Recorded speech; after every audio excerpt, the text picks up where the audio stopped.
Good morning, dear students. I welcome each and every one of you to the first class of History, Lesson 1, Outbreak of World War I and its Aftermath. நம்ம இப்போ பார்க்கக்கூடிய இந்த book தான் இந்த வருஷத்துக்கான social science volume 1 book. நமக்கு social science volume 2 புக்கும் இருக்குது. But at the same time what we are going to learn from volume 1 in history is about outbreak of World War I and its aftermath. Second, ரெண்டாவது யூனிட்ல the world between two world wars. Unit 3, World War II. Unit 4, the world after World War II. Unit 5, social and religious reform movements in the 19th century. Let us go to the lesson 1 or unit 1, outbreak of World War I and its aftermath. What happened during 17th, 18th and 19th centuries? 17ஆம் நூற்றாண்டு 18ஆம் நூற்றாண்டு 19ஆம் நூற்றாண்டில் நிகழ்ந்த நிகழ்வுகள் என்னென்ன? நமக்கு தெரியும், French Revolution took place in 1789.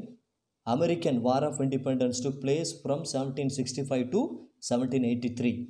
Scientific Revolution took place in 1700s and Industrial Revolution from 1820 to 1840. 1914 தான் நம்ம என்ன சொல்கிறோம் அப்படின்னா turning point in world history அப்படின்னு சொல்கிறோம். திருப்பு முனை. உலக வரலாற்றிலேயே 1914 தான் ஒரு பெரிய திருப்பு முனை அப்படின்னு சொல்கிறோம். ஏன் அப்படின்னா the political and social processes that began in 1789, I mean during the French Revolution, culminated in the First World War that broke out in that year and that shaped the course of the 20th century. So what happened in 1789? French Revolution. So the French Revolution the climax முதலாம் உலகப் போர். இந்த முதலாம் உலகப் போர் தான் ஃப்யூச்சரையே மாற்றி அமைச்ச ஒரு நிகழ்வு அப்படின்னு நம்ம சொல்கிறோம். So the historians therefore call this as a long 19th century அப்படின்னு சொல்கிறாங்க. ஏன் அப்படின்னா this war was a first industrial war. அப்போது industrial war, first world war is considered as a first industrial war. அப்போ இந்த வார் சும்மா ஏதோ பிளேஸை பிடிக்கிறதுக்கோ இல்லை தங்களுடைய டெரிட்டரியை இம்ப்ரூவ் பண்ணுறதுக்கோ இல்லை என்லார்ஜ் பண்ணுறதுக்கோ ஏற்பட்ட ஒரு போர் கிடையாது. But this is considered as an industrial war. ஒரு தொழில் புரட்சி ஏற்பட்டது. பட் இண்டஸ்ட்ரியலி அவங்களுடைய தொழிற்சாலைகளை பெருக்கிறதுக்காக ஏற்பட்ட ஒரு பெரிய போர் தான் இந்த முதலாம் உலகப் போர். அப்போது ஜஸ்ட் யோசிச்சு பாருங்கள், just think about. Surely lot of economic resources might have been used throughout the world. எந்தெந்த நாடுகள்லாம் இந்த முதலாம் உலகப் போரில் பங்கெடுத்துக்கிச்சோ அது எல்லாமே தங்களுடைய பொருளாதார வளங்களை பயன்படுத்துகிறாங்க. ஏன் அப்படின்னா தங்களுடைய பொருளாதாரங்களை பெருக்கிறதுக்காக, அதிகப்படுத்திக்கிறதுக்காக அவங்க செஞ்ச ஒன்று. ஸோ இதன் விளைவாக என்ன ஏற்பட்டுச்சு அப்படின்னா this affected large sections of the civilian people. அப்போது economically they were all exploited and even the country's treasury became nothing. So lot of resources were used, people were affected. Before the First World War there were three major empires, namely Germany, Austria-Hungary and Ottomans. But after that இந்த 3 பேரரசுகளும் சிதைவடைஞ்சது முதலாம் உலகப் போருக்கு பிறகு அப்படின்னு நம்ம பார்க்குறோம். The biggest outcome of the first world war அப்படின்னா அதுதான் ரஷ்யன் ரெவல்யூஷன், ரஷ்ய புரட்சி. இந்த ரஷ்ய புரட்சி ஏன் ஏற்பட்டது? ஏன் நம்ம ரஷ்ய புரட்சியை ஒரு பெரிய ஒரு outcome of the first world வார்னு சொல்கிறோம் அப்படின்னா this revolution was an unique event and a kind in the world history. Unexpected நிகழ்வு, யாரும் எதிர்பார்க்காத ஒரு ரெவல்யூஷன். ஏன்னா Russia was ruled by czar அப்படிங்கிற ஒரு பேரரசர். இந்த ஜார் அப்படிங்கிற பேரரசர் all of a sudden ordered his soldiers to go for war with or against Germany. அவருடைய ஆர்மி ப்ராப்பராக ட்ரெயின் அப் பண்ணப்பட்ட ஒரு ஆர்மி கிடையாது. ஆர்மிக்கு அந்த சோல்ஜர்ஸுக்கு ப்ராப்பராக ஷூ கிடையாது, ட்ரைனிங் இல்லை. So 2 million soldiers were died and 5 million soldiers were wounded for a first time. So அதனால் the people got angry with Tsar பேரரசர். So they started to go for revolting against him. அதை பற்றிலாம் நம்ம வரக்கூடிய லெசன்கள் நம்ம டீட்டெயிலாக பார்ப்போம். என்ன காரணத்தால் ஏன் கோபம் அடைஞ்சு மக்கள் என்னென்ன பண்ணாங்க, அதுக்கப்புறம் என்ன நடந்துச்சு அவருக்கு அப்படிங்கிறதெல்லாம் டீட்டெயிலாக பார்ப்போம். For first time countries try to bring about world piece. உலக அமைதி வேணும் அப்படிங்கிறத ஒன்று கொண்டு வந்தாங்க முதலாம் உலக போருக்கு அப்புறம். பிறகு அது என்ன அப்படின்னா அதுதான் த லீக் ஆஃப் நேஷன்ஸ், பன்னாட்டு அமைப்பு. அப்போ இந்த லீக் ஆஃப் நேஷனுடைய நோக்கம் என்ன, ஃபோக்கஸ் என்ன அப்படின்னா to bring world peace, to maintain peace and harmony among the nations of the world. US தான் இதுக்கு மிக முக்கியமாக பங்கெடுத்துக்கிட்ட ஒரு நாடு. பட் யூஎஸ் இந்த லீக் ஆஃப் நேஷனில் ஜாயின் பண்ணலை. Russia joined late, Germany, Japan, Spain, Italy இது எல்லாமே ஜாயின் பண்ணிவிட்டு திரும்ப என்ன பண்ணிட்டாங்க அப்படின்னா இந்த லீக் ஆஃப் நேஷனை விட்டு வெளியேறிட்டாங்க, பன்னாட்டு அமைப்பு விட்டு வெளியேறிட்டாங்க. இருந்த போதிலும் இந்த கான்செப்ட் ஆஃப் யூரோப் அப்படிங்கிற ஒன்று ஆரம்பித்தது இந்த லீக் ஆஃப் நேஷனில் தான். So what we are going to learn from this lesson is what were the circumstances that led to the outbreak of First World War and including Russian Revolution and the formation of international peace organization, namely the League of Nations. Scramble for colonies. The aim of capitalistic industry was to produce more and more. இந்த முதலாளித்துவ தொழிற்சாலைகள் அவங்களுடைய நோக்கம் என்ன அப்படின்னா to produce more and மோர். எந்த அளவுக்கு அவங்களால உற்பத்தியை பெருக்க முடியுமோ அந்த அளவுக்கு பெருக்கிட்டு அவங்களுக்கு கிடைக்கக்கூடிய அந்த வளங்கள், I mean the money surplus wealth was use to build more factories, railways, steamships and other such undertakings. Revolution in the means of communication, தொலைத்தொடர்புலையும் போக்குவரத்துலேயும் நிறைய புரட்சிகள் அவங்க கொண்டு வராங்க. அப்போ எப்போ அப்படின்னா in the latter half of the 19th century. and இந்த டைமில் தான் யூரோப்பியன் எக்ஸ்பேன்ஷன் அப்படிங்கிற ஒன்று ஆப்பிரிக்காவிலையும் மற்ற இடங்கள்லையும் ஆரம்பிக்குது. இப்போ முதலாளித்துவம் கேபிட்டலிசம் ப்ரொடியூஸ்ட் பெரிய அளவில் முரண்பாடுகளை கொண்டு வருது. அது என்னென்ன முரண்பாடுகள் அப்படின்னா எக்ஸ்ட்ரீம் பாவர்ட்டி, ஒரு பக்கம் பயங்கர ஏழ்மை நிலை, ஒரு பக்கம் பயங்கர பணக்கார நிலை. அடுத்தது மக்கள் people are living in slums and at the same people are living in the skyscraper அப்படின்னு பெரிய வானளாவிய கட்டடங்களில் வாழ்ந்துட்டுருக்காங்க.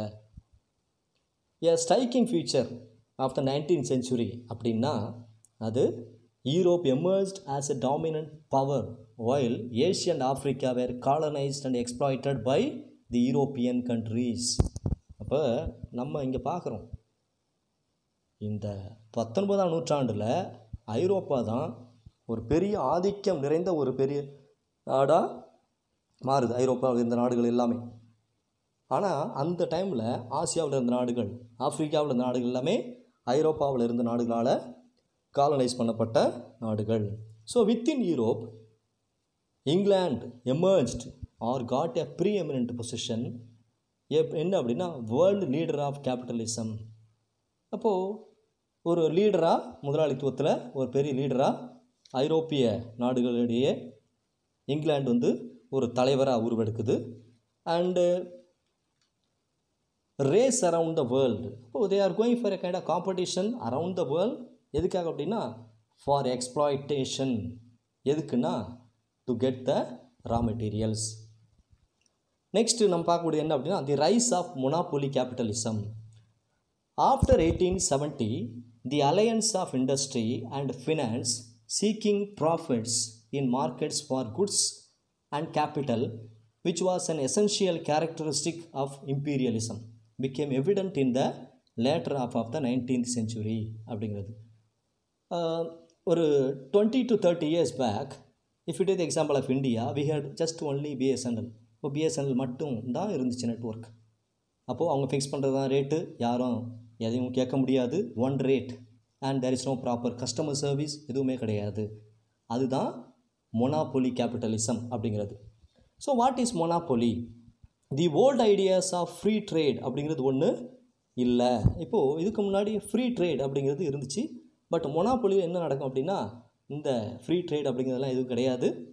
அப்போது தேர் வேர் ட்ரஸ்ட் அப்படிங்கிற ட்ரஸ்ட் கார்டல்ஸ் அப்படிங்கிறது யூஎஸ்ஏ, ஜெர்மனியில் ஆரம்பித்தாங்க. அப்போ what is a trust? Trust அப்படின்னா என்ன அப்படின்னா, it is engage in the production on distribution of any commodity. The trust would possess enough control over the supply and price of that commodity to its own advantage. அப்படின்னா எந்த அளவுக்கு எவ்வளவு நம்ம goods produce பண்ணணும், நம்ம எவ்வளோ supply பண்ணணும், எவ்வளோ விலை நிர்ணயிக்கணும், இது எல்லாமே இந்த ட்ரஸ்ட் பார்த்துக்கும். அடுத்தது கார்டல். கார்டல்னால் என்ன? an association based upon a contractual agreement between the enterprises in the same field of business. அப்போ அவங்களோட அப்ஜெக்டிவ் என்ன அப்படின்னா, to exercise a monopolistic influence on the market, to selling or to sell one product. அப்போது price எல்லாத்தையுமே அவங்க fix பண்ணிப்பாங்க. அதுக்கு பேர் தான் கார்டல் அப்படிங்கிறது. Imperialism and its essential characteristics அப்படிங்கிறது அது என்ன அப்படின்னா,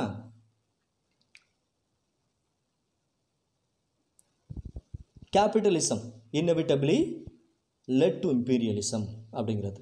இப்போ முதலாளித்துவம் தான் கொஞ்ச நாள் நடுவில் என்ன செய்யுது அப்படின்னா, ஏகாதிபத்தியத்துக்கு வழிவகுக்குது அப்படிங்கிறது தான். லெனினை பொறுத்தளவு லெனின் என்ன சொல்கிறாருன்னா, imperialism is of highest stage of capitalism அப்படின்னு அவர் சொல்கிறாரு. So large scale mass production needed vast supplies of raw materials. அப்போது நீ எந்த அளவுக்கு அதிக அளவில் ஒரு பொருளை உற்பத்தி பண்ணுமோ அந்த அளவுக்கு நமக்கு இந்த ரா மெட்டீரியல்ஸ் தேவைப்படுது. அப்போ ரா மெட்டீரியல்ஸ் வேணும் அப்படின்னா என்ன செய்யணும் அப்படின்னா, to control the resources of raw materials inevitably led to imperialism. அப்போ ஏகாதிபத்தியத்துக்கு அது வழிவகுக்குது அப்படிங்கிறது தான். So making more and more things and selling to the colonies. அப்போ இந்த காலனி நாடுகள் என்ன பண்ணுறாங்க அப்படின்னா, கொஞ்சம் கொஞ்சமாக அவங்க தங்கள் நாட்டில் உற்பத்தி பண்ணக்கூடிய பொருட்களெல்லாம் கொண்டு போய் அங்கே சேர்த்து அங்கே இந்த பொருட்கள்லாம் விற்கிறாங்க. அப்போ காலனி நாடுகள் அவங்க ஒரு சந்தையாக தான் பார்த்தாங்களே தவிர அங்கே அந்த காலனி நாடுகளை எந்த விதத்துலையும் அவங்க மதித்து that is also a nation, அங்கே இருக்கக்கூடியவங்களாம் மனிதர்கள் அப்படின்னு நினச்சி எந்த ஒரு விஷயமும் அவங்க செய்யலை. Right. Next rivalry of great powers. அப்போது யூரோப், இந்த பெரிய பெரிய நாடுகள், பெருந்தலைகள் அப்படிங்கிற. ஸோ இந்த 19th century European powers had colonised many other countries.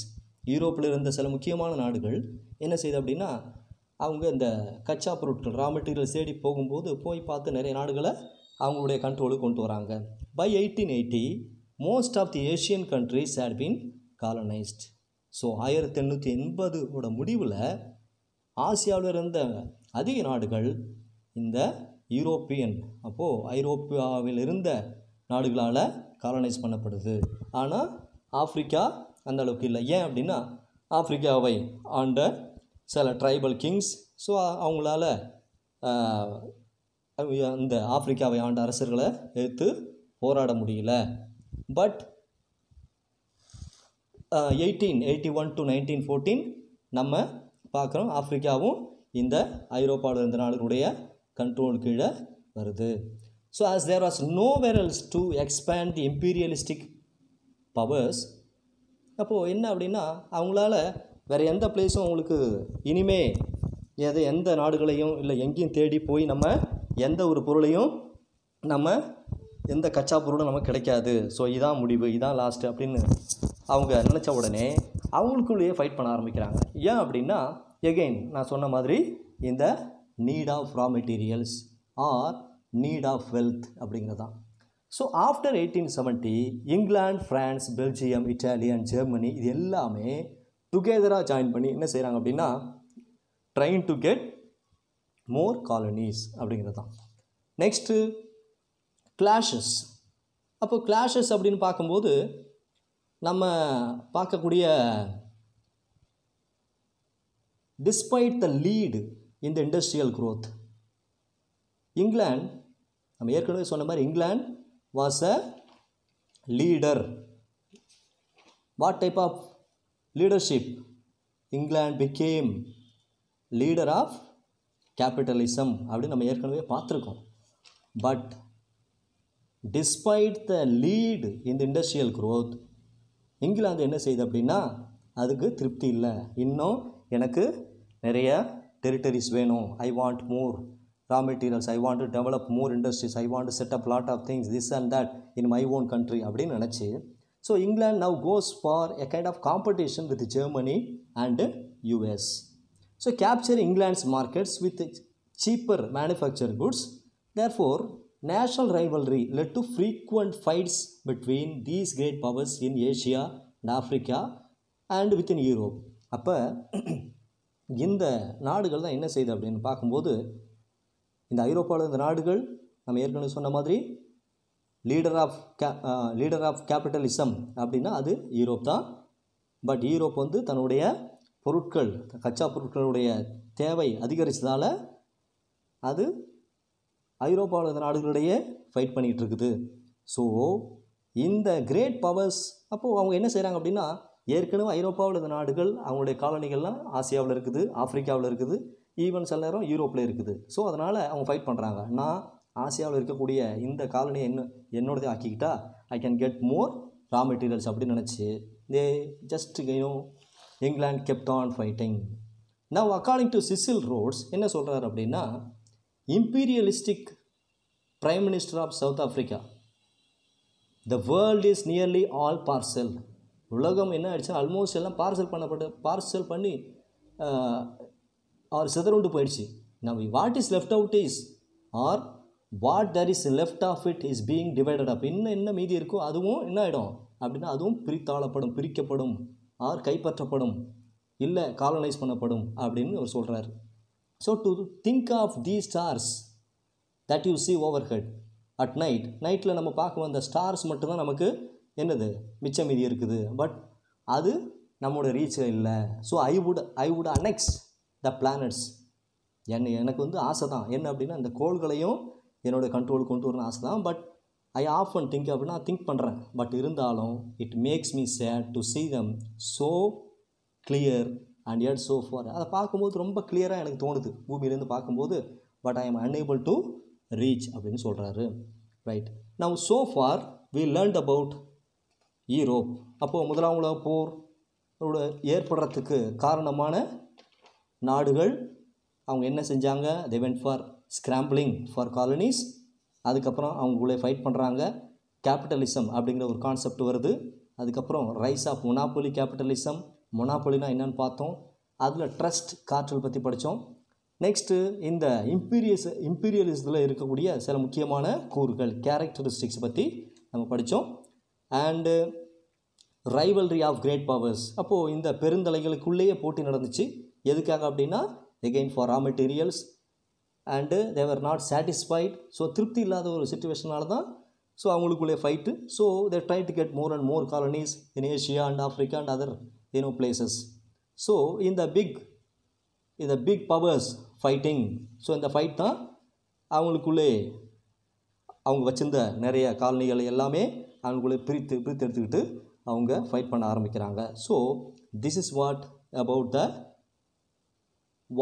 The European nation did before the first world war அப்படின்னு பார்க்குறோம். நம்ம அடுத்து வரக்கூடிய வீடியோவில் எப்படி ஆசியாவில் கொஞ்சம் கொஞ்சமாக ஆசியாவில் இருந்த நாடு